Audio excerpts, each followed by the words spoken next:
Okay. This is going to be somewhat of a different kind of talk because of the kinds of data we have access to in Texas. So this is going to be much more of a quantitative study. Um, and it's framed from somewhat of a different perspective. So I'm going to go into some detail on that framing. The talk is done in collaboration with Minda Lopez. She's a professor of literacy and also was a bilingual teacher. So she's taught emerging bilingual students across Texas. She's fluent in English and Spanish. Um, and so we do a lot of work together because we co-founded and co-lead the Ready Center at Texas State University. The Ready Center stands for Research for Educator Equity and Excellence. So we conduct mixed methods research on teacher preparation, teacher employment environments, and student achievement. So we look at a lot of what does it take to prepare a high quality teacher? What kinds of environments and do they end up working in? So whether they're teaching in field or out of field, they're in a healthy employment environment where they're capable of being successful and their students are successful. So these are the kinds of research that we do and have been doing for the last 10 years together. Um, I'm going to start from this perspective of teaching out of field hurts learning. And there's a number of studies that have looked at the impact of teaching out of field on student learning. Several of the original or early studies did work with international assessments, like the TIMSS or the PISA, where the coursework that the teacher was responsible for teaching may not have been in direct alignment with what was being tested. Then Clotfelter, Ladd, and Vigdor did work in North Carolina where the assessments were at the state level and the assessments were aligned with the curriculum that the teachers were required to teach. And they showed that across a number of different subjects that teaching out of field resulted in less student learning. I published a chapter in one of Linda and Raphael's books in 2022 on the impact of teaching out of field in secondary math, so grades 7, 8, and 9. And one of the findings that was relevant to here is that the impacts varied by grade level. So just because a teacher was teaching out of field didn't mean that the impact of that teaching out of field was consistent. The more complex the math became, the bigger the impact of the teaching out of field. And then Minda and Jane Saunders and I have a paper under review right now that is looking at teaching out of field in English in grades 7, 8, 9, and 10. And again, we see the same kind of thing where the negative impact of teaching out of field varies across the different grades, even though the in-field teachers are all certified to teach English, the difference between the in-field and out-of-field teachers varies, and that the more complex the English material or the more domain specific the English material is being taught within a particular grade level, the larger the effect of teaching out of field. And in several of our studies, several of the different grade levels, the association between teaching out of field and student achievement can be up to twice the magnitude of the effect of poverty. So putting that differently, if we eliminated poverty in the state of Texas, it would have only half of the effect of ensuring that all the teachers were teaching within their field of expertise. Okay, so the magnitudes are huge in some of these studies that we have done. But what we kept looking at is Texas has a large population of non-native English speakers, And so we were wondering if there was an impact of specialized linguistic training and certification. Would that offset some of the learning deficit associated with teaching out of field? So if a teacher was teaching out of field, but they had the additional specialization of linguistic training of working with non-native English speakers, would that eliminate some of the deficit of teaching out of field? So I'm going to use the term emergent bilingual students, or EB students. This is the description that's now in Texas law and rule. It has emerged, it has gone from English language learners to, or from limited English proficient students to English language learners, and now it's emergent bilingual students, even though they could be trilingual. What it means is that their home language is non-English. So they could be speaking Spanish at home, they could be speaking Mandarin, Urdu, Farsi. There are lots of different languages. Spanish in Texas is the dominant one, but so when I say EB student, I mean where they're non-English home language.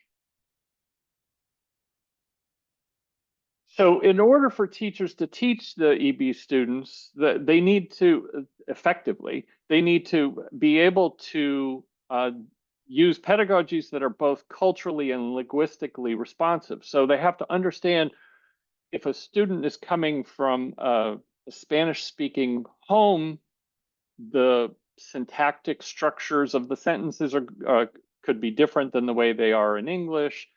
Drawing on the cultural assets the student brings. The more the teacher can draw on the student's cultural and native language assets, the more effective that teacher is likely to be. And it's interesting. I'm glad there was some history about the differences across the US states and the way licensure and certification is done, but only 40% of the US states require some form of specialized certification for teachers of EBs, EB students. So the Texas EB student population is enormous. We have over 1.3 million students who are classified as emergent bilingual, and these are, each year we have this many. So to put that in perspective, that's more students than the public school students in 39 states out of the 50 states in the United States. So that's a lot of students, and there is 120 different home languages that are represented by those students. So it's not a uniform population by any means. State law requires that the students be educated either with a bilingual program or an English as a second language program. So we saw earlier today, we had discussions about English as a foreign language or Turkish as a foreign language. In this case, English is the native language, so it's English as a second language. We're going to talk about what that means. So in Texas, a bilingual program must be offered by a school district if there are 20 emergent bilinguals in the same grade. So for example, if there are 20 Spanish-speaking students in grade 4, then the school district is required to offer a bilingual program. And there are a number of different kinds of bilingual programs that they can choose from. So an immersion-based program could be a one-way program in which, I'm going to stay with the example of Spanish. So a one-way program is all the Spanish-speaking students are in a class, the instruction is largely in Spanish, whereas a two-way program is you would have English-speaking students and Spanish-speaking students in the same class, and they're both learning to be biliterate. The other kind of bilingual program that can be offered is a transitional program where it's either an early exit or late exit. So the instruction will be in Spanish in grade 3, and they're going to try to get the students into full English instruction by grades 4 or 5. whereas late exit might go through, there'll be reduced amounts of instruction in Spanish, eventually reaching grade 6 where it's predominantly in English. The other alternative is if you haven't reached that 20 student threshold, is do English as a second language, where the instruction is only in English, and it can be either a content where it's across all of the different subject matters, or the student is pulled out for English instruction only. So in Texas, again, the context matters. Teacher preparation and licensure. To be licensed in Texas, teachers have to complete initial teacher education. They have to pass a number of certification tests, things like that. But teachers can hold multiple teaching licenses by subject and by grade band. So you can be certified to teach English in grades 7 through 12, which would be a different certificate than somebody who's teaching English in grades 4 through 8.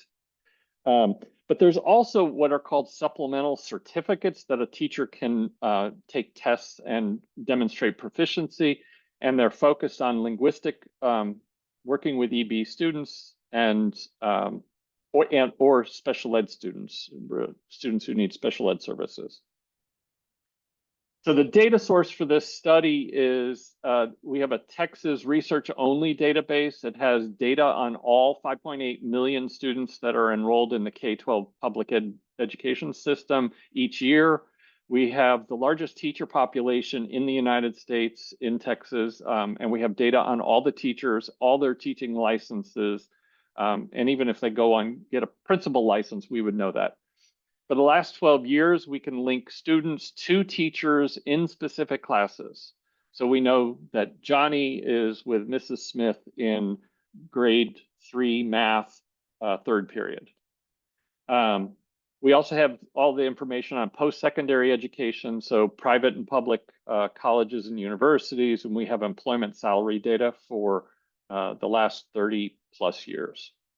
So essentially, we can track students over a 30-year period from kindergarten to retirement eventually. And so the design of this study is a 3x2 design, because what we're going to look at is whether or not the teacher is teaching in-field versus out-of-field, and whether or not they have some special language training. And there are two different kinds. So they're either bilingual certified, or they're ESL certified, or they have no special language certification. So the 6 different groups that we're going to look at. So for this study, we had 1.5 million EB students that were included. They were enrolled during one of these 3 years, from 21-22 through 23-24. And we looked at the English and math student achievement. And what we did is the state gives statewide assessments every year in English and in math, so we use those data. And out of field is explicitly defined in state rule. There's over 90 pages of rules that if you're going to teach English in grade 4, you can have one of these 12 different licenses in order to be considered in field. The caveat is that after the federal laws changed that Arlene mentioned, the Every Student Succeed Act removed the requirement that teachers be highly qualified to teach, and states can do whatever they want. Texas, up until this last legislative session, allowed anyone to teach anything, even though the rules, the 90 pages of rules exist. So there are 2 different methods that we use for our analyses, and I'm going to summarize those quickly. The Texas growth measure is a growth measure that Texas developed. It's unique to Texas. It's not like anything else. And so we were not 100% confident in using just this method, even though this is how schools, school districts, and teacher preparation programs are held accountable to the state. So in this case, students are given either a 0, a 0.5, or a 1 for the academic growth that they experience from one year to the next. It's based on what's called a transition table. It's comparing current performance versus how they did in the prior school year. So there's 6 levels of performance in the current year, 6 levels of performance in the prior year, for a possible combination of 36 different growth measures of growth. The second method was to use hierarchical linear modeling, where we had students, teachers, and school information. We converted the star scores to z-scores so that we could easily compare across different grade levels. We included student variables like gender, race, ethnicity, economic status, special education status, teacher variables like years of experience, whether they were in-field or out-of-field, and the type of linguistic certification they had. And these are the math results. And so the reference group is a teacher, students who are being taught out of field with a teacher who has no special language certification. So that's the reference group. That's considered the zero, and everything is done relative to that. And what I want you to look at first is the in-field teachers in the first column here. In-field teacher, the students of the in-field teachers are doing significantly better than the students who are being taught out of field. So this comparison 10.3 to 5.9, each of these differences is significant. So the in-field teachers, the students of the teachers being taught in, students being taught in field, sorry, are doing better than the students being taught out of field. And then the other thing I want you to look at is the difference in the within the column. So the bilingual, the students taught by a teacher with a bilingual certification did significantly better than the students taught by a teacher with an ESL certification. And those students did better than the students taught by a teacher with no language certification at all. Okay, so the teaching in field was better than teaching out of field. Teaching with bilingual certification was better than ESL, and ESL was better than no language certification. And then the last point I want to make is that if you look at how the students did in the bilingual, with a bilingual teacher where the class was being taught out of field, the benefit of the bilingual was actually greater than the in-field teaching with no language certification. So even though the teacher is teaching out of field, if they had the linguistic capability of supporting the student's language, the home language, then the students learn more than the teacher being in field but not having that language certification. Okay, so that's the math results. Here's the English results. They're smaller in magnitude, but the same pattern exists. You see an in-field advantage over the out-of-field. You see a bilingual advantage over ESL, ESL over no language certification. And the out-of-field bilingual has a higher magnitude than the in-field with no language certification. So same exact pattern. We've done it with the HLM and we've done it with the state method. We get the same exact pattern of results across both methodologies. So content plus linguistic knowledge both seem to be important when working with emergent bilingual students.